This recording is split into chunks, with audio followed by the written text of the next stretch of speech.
Sir आप काफ़ी अपने सेशंस में बात करते हैं कि हम बहुत लीनियर तरीके से सोचते हैं, हमारा जो माइंडसेट है मोस्टली वो नैरो थिंकिंग के उस थॉट प्रोसेस से चलता है। तो मैं ये पूछना चाहता हूँ कि वो कैसे हम अपने जो माइंडसेट को ऐसे कि वो सारे एस्पेक्ट्स देख सके, ऐसे सोचें, और मतलब वो है क्या ब्रॉड माइंडसेट जो सब चीज़ें देख के फिर सिचुएशंस को हैंडल कर पाए। ये क्वेश्चन इंटरेस्टिंग है जो आपने पूछा है कि ऐसा कैसे हो कि हमारी जो थिंकिंग है, जिसको मैं कहता हूं नैरो, पहले तो ये समझना पड़ेगा नैरो थिंकिंग होती क्या है, फिर आप समझ सकते हो कि हर एंगल से सोचने का मतलब क्या है।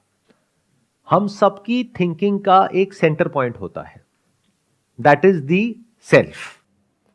जब तक आपकी थिंकिंग का सेंटर पॉइंट है मैं, मेरा, मेरे, इसमें क्या क्या आ गया, आपका जो अपना कॉन्सेप्ट है मैं का वो आ गया, मेरा, ये मेरा है वो मेरा नहीं है, चीजें आ गई, मेरे, लोग आ गए। तो हमारी थिंकिंग इसी दायरे के अंदर गोल गोल घूमती है।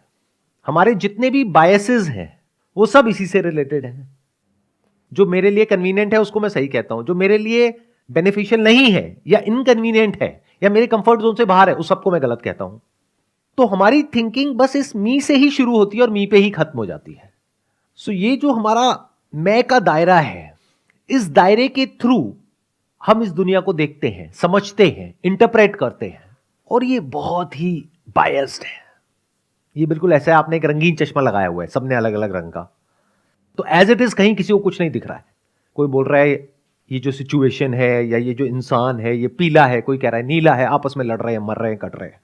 दोनों का way of looking at life बिल्कुल एक दूसरे से अलग अलग है। सामने वाले के पॉइंट ऑफ व्यू को कोई समझ ही नहीं पा रहा है। हमारे पेरेंट्स के साथ में जो हमारे क्लैशेस होते हैं उसकी भी जड़ यही है।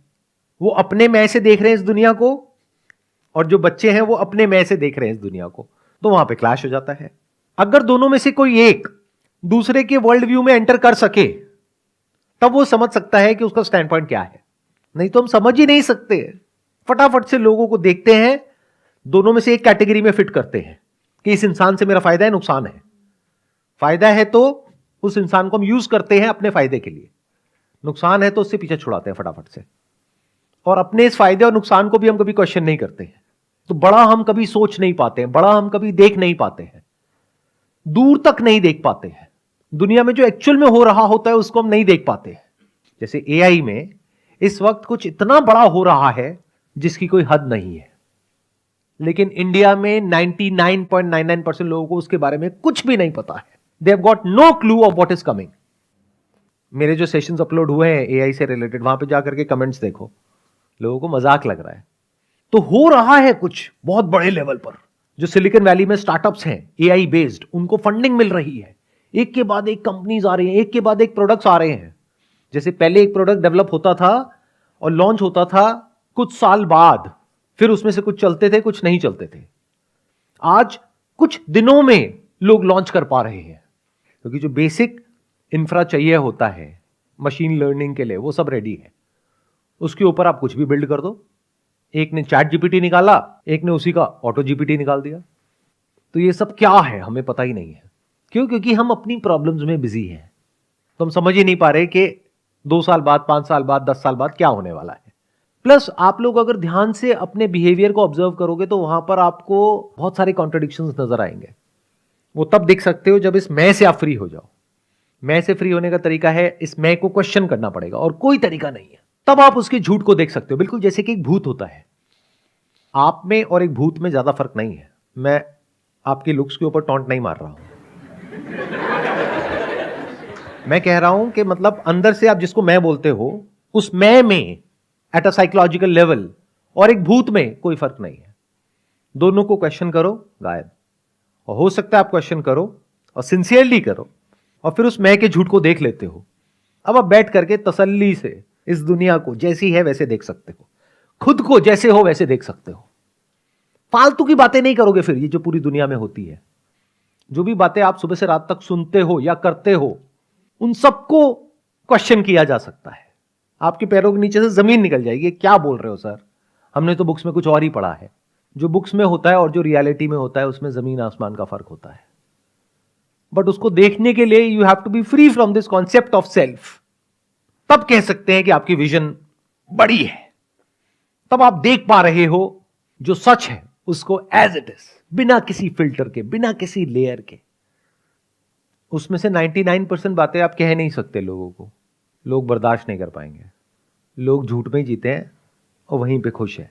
वो इसी में खुश हैं कि व्हाट्सएप पे फॉरवर्ड करते हैं, सच बोलना चाहिए, लालच नहीं करना चाहिए, गुस्सा नहीं करना चाहिए, मन शांत रहना चाहिए।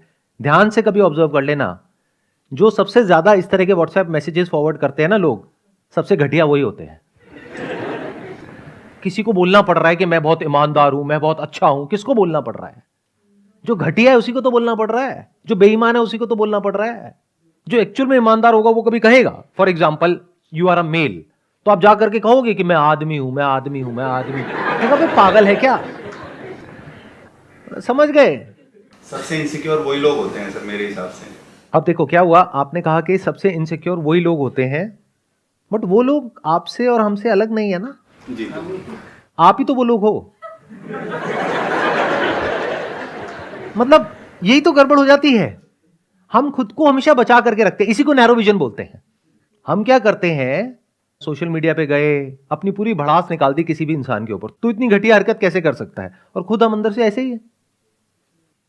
जब इस तरीके से आप चीजों को देखने लग जाते हो तो बेसिकली क्या होता है, जब आप इस मैं से फ्री होते हो ना, तो सबसे पहले तो ये डिवीजन हटता है आपके बीच में से और औरों के बीच में से। नहीं तो डिवीजन बना ही रहता है। पहले मैं बहुत घटिया इंसान था, अब मैं बहुत अच्छा इंसान हो गया हूं। अच्छा, सच में आपके अंदर जो चलता है ना सुबह से रात तक आपकी ब्रेन के अंदर, अगर वो टेलीविजन के ऊपर टेलीकास्ट कर दिया जाए ना, अगले दिन किसी को मुंह दिखाने के लायक नहीं रहोगे। लेकिन मैं तो बहुत अच्छा इंसान हूं। जब आप मैं से फ्री होते हो तो आप देख लेते हो कि जो पूरी ह्यूमैनिटी है, जिसकी तरफ मैं उंगली करता रहता हूं, जिसके बारे में मैं उल्टा सीधा बोलता रहता हूं, तो अपने अंदर आप झांक करके देखते हो, आपके अंदर कुछ बुरे से बुरा भी है, अच्छे से अच्छा भी है, सब कुछ है। तो ये जो आपने क्वेश्चन पूछा कि भाई हमारी जो विजन नैरो है, पहले तो इस नैरो विजन को समझो, इसका मतलब क्या है। मतलब अपना ये जो कॉन्सेप्ट ऑफ सेल्फ है उसके थ्रू दुनिया को देखना, ये बहुत ही एक नैरो तरीका है दुनिया को देखने का। मेरा ये रिलीजियस बैकग्राउंड है तो मैंने अपने रिलीजियस बुक में ये पढ़ा है तो ऐसा ही होता है, और कोई दूसरा इंसान है वो कुछ और ही बोल रहा है, नहीं ऐसा नहीं होता, ऐसा होता है। दोनों में से सच क्या है, ये है वो है? क्वेश्चन करना पड़ेगा। आप कह रहे हो क्वेश्चन करना पड़ेगा। अब क्वेश्चन कौन करेगा? आपकी जो बिलीफ्स हैं, आप उससे अलग थोड़ी ना हो। इस बात को बारीकी से समझ लो, अगर समझ सकते हो। ये समझ आएगा नहीं, आपको लगता है कि मैं हूं और ये मेरे बिलीफ्स हैं। अगर आप में से आपके बिलीफ्स हटा दो, आपके थॉट्स हटा दो, तो आप हो क्या? Minus thought where is thinker. तो you are your beliefs, you are your thoughts. तो आप क्या खुद को क्वेश्चन करोगे?